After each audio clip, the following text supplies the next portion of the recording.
Je lève mes mains vers les cieux, je te donne mon cœur, je dirai à mon âme, tu es Dieu de tout.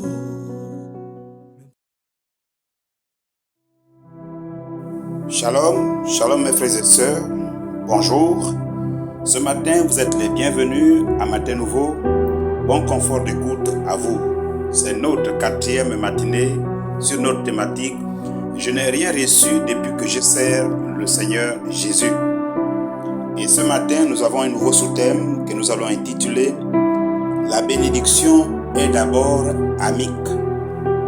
La bénédiction est d'abord amique. Ça vient de l'âme.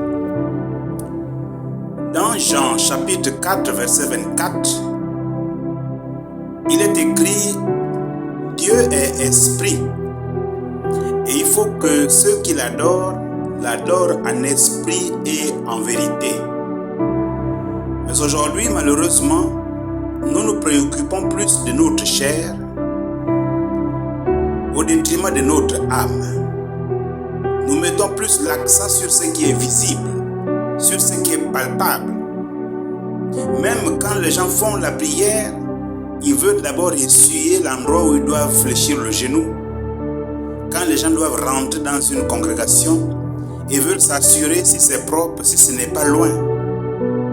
Lorsqu'on les invite, ils demandent d'abord comment ça se passe là-bas.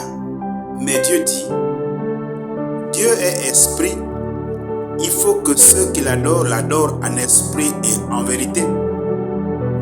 L'esprit bien-aimé n'a rien à voir avec la pluie. L'esprit n'a aucune crainte vis-à-vis de la poussière. L'esprit n'a pas peur des odeurs. L'esprit ne s'inquiète pas lorsqu'il fait chaud dans la salle. Il faut que ceux qui adorent notre Dieu qui est esprit l'adorent en esprit et en vérité. Que vous soyez nus, bien-aimés, que vous soyez élégamment vêtus, que vous soyez, bien-aimés, tirés à 4 épingles, ça n'a rien à voir avec votre esprit. Et si, bien-aimés, nous pouvons vêtir notre esprit de la meilleure manière, écoutez, apprenons à louer le Seigneur, apprenons à adorer le Seigneur, apprenons à mener une vie de crainte de Dieu, apprenons à méditer la parole de Dieu. C'est comme ça, bien-aimés, que nous arriverons à nettoyer notre robe pour que le jour du jugement, nous soyons heureux, ivres de bonheur, parce que le Seigneur sera content de nous.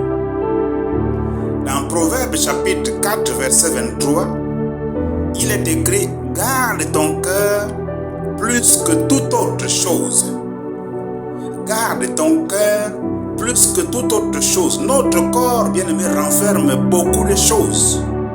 Si on veut parler des organes, si on veut parler des membres, on va dire, bien-aimé, notre corps a des bras, a des yeux, la tête, les narines, la bouche, les dents, toutes choses que nous pouvons imaginer, même les viscères. Mais la Bible nous dit, garde ton cœur plus que toute autre chose. Eh bien, mais il vaut mieux être extropié que de ne pas veiller sur l'état de son cœur. Notre cœur a plus de valeur que les autres choses.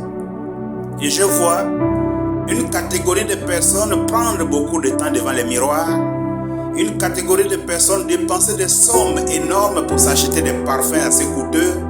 Une catégorie de personnes qui s'achètent de ces chaussures de 50 000, 100 000, 200 000, 1 million de francs CFA. Juste pour le paraître. Quel est l'état de ton cœur? Nous prenons plus soin, bien-aimés, de notre corps, de nos affaires.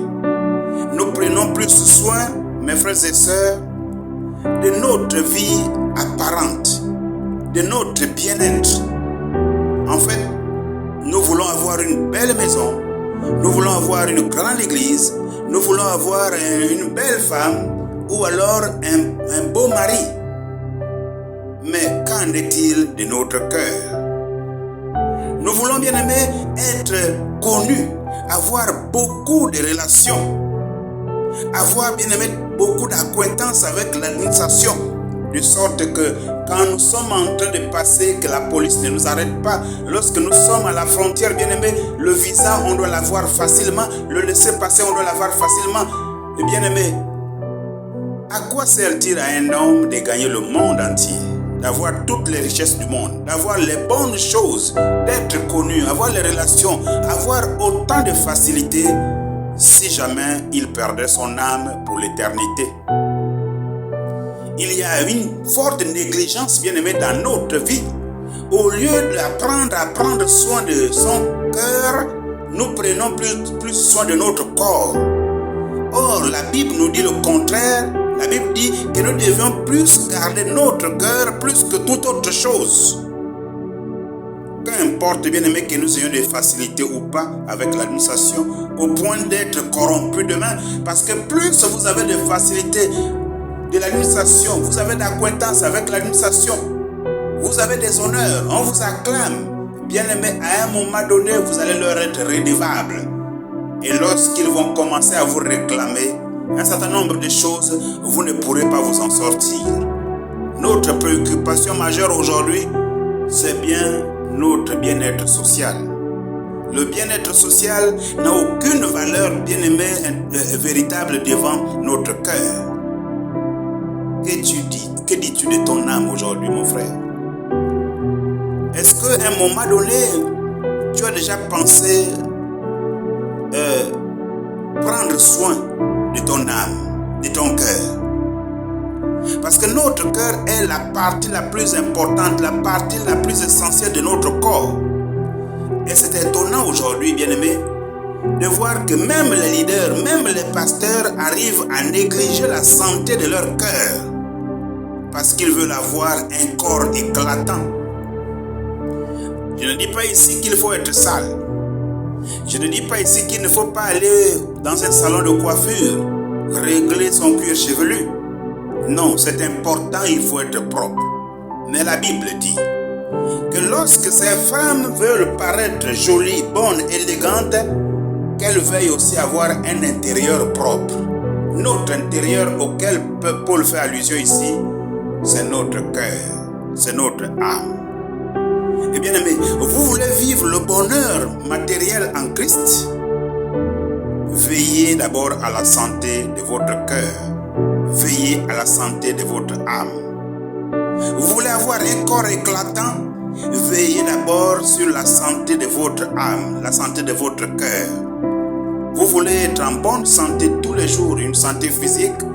Veillez d'abord sur la santé de votre cœur. Pourquoi, bien-aimé?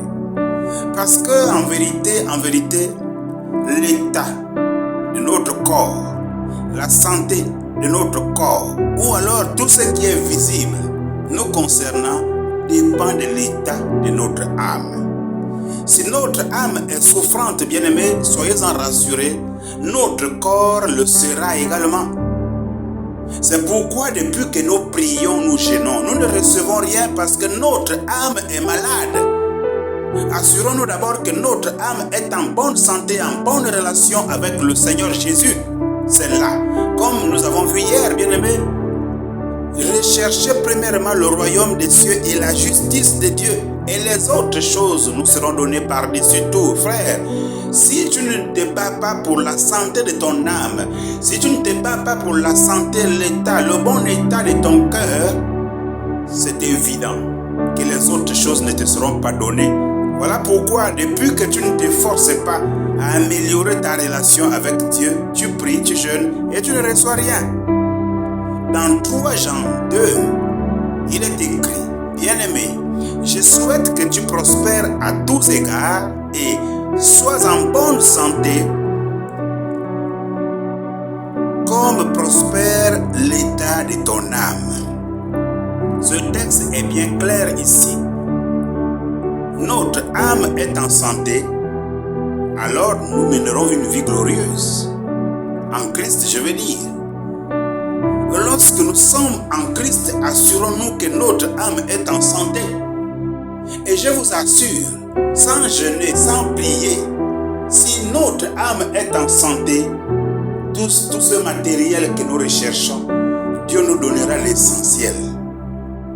Parfois, c'est le superflu dont nous avons besoin. Nous jeûnons, nous prions, on a à manger, mais on veut en avoir plus parce qu'on veut être comme l'autre. Ne cherchons pas à être comme l'autre. Cherchons à être comme ce que Dieu a prévu que nous soyons.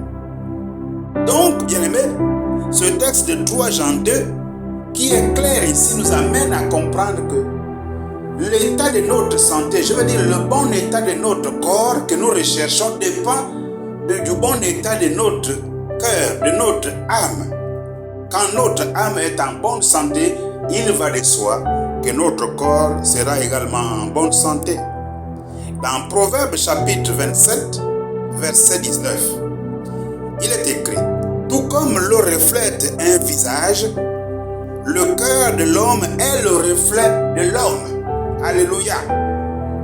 Lorsque vous regardez de l'eau, vous avez l'eau dans un récipient, dans une bassine, ou même vous êtes dans une piscine, regardez, vous allez voir le reflet de votre corps. Et la Bible dit que de la même manière que l'eau peut renvoyer votre image, le bon état, ou alors l'état de votre cœur, l'état de votre âme, reflète aussi, ou bien votre corps physique reflète votre âme. Si votre corps est malade, c'est parce que votre âme est malade. Alors il faut veiller. Ce n'est pas moi, c'est dans Proverbe 27, 19.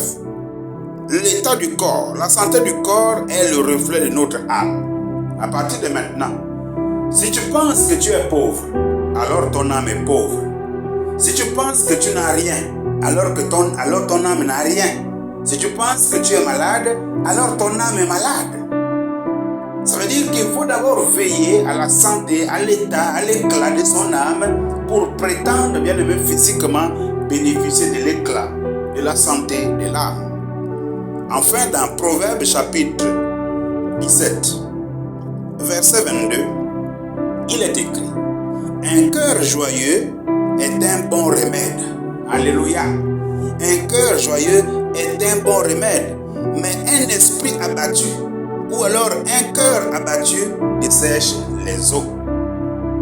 Regardez, bien-aimés, beaucoup de personnes tombent souvent malades ou alors sont victimes d'une catégorie de maladies parce que l'âme est troublée. Il y a tellement de choses chargées, de mauvaises pensées, de mauvaises idées, de mauvais projets, de rancœurs, de colères, de vengeances. Toutes ces choses sont remplies dans le cœur. Le cœur est tellement embrouillé, tel un buisson. Et malheureusement, bien-aimés, cet état de cœur, cette qualité du cœur a de l'influence sur notre corps humain, notre corps physique. Parce que la Bible dit, un cœur abattu dessèche les eaux. Si aujourd'hui, bien-aimés, nous avons des problèmes sur notre état physique, c'est parce que notre cœur, notre âme est abattue. Mais un cœur abattu est un cœur qui n'a pas Christ. Quand Christ est dedans, Christ est la vie, Christ est la joie, Christ est la paix, Christ est la victoire, Christ est tout ce qui est bon. Voilà pourquoi, bien-aimés, remarquez, ceux-là qui ont marché avec Dieu autrefois ont vécu longtemps. Pourquoi? Parce qu'ils avaient toujours un cœur joyeux, un cœur heureux. Parce que le cœur joyeux, bien-aimé, est un bon remède. Remède à quoi? Remède à ton corps. Quand le cœur est en paix, le corps est en paix, le corps est guéri, le corps, bien-aimé, est requinqué, le corps est frais. Voilà pourquoi, frère, nous devions mener une vie de connexion avec Jésus, car aussi longtemps que Jésus est dans notre cœur, par sa parole, j'ai envie de te dire que l'esprit mauvais te fuira. La Bible déclare, bien-aimé, que le méchant ne supporte pas de rester dans la présence du juste.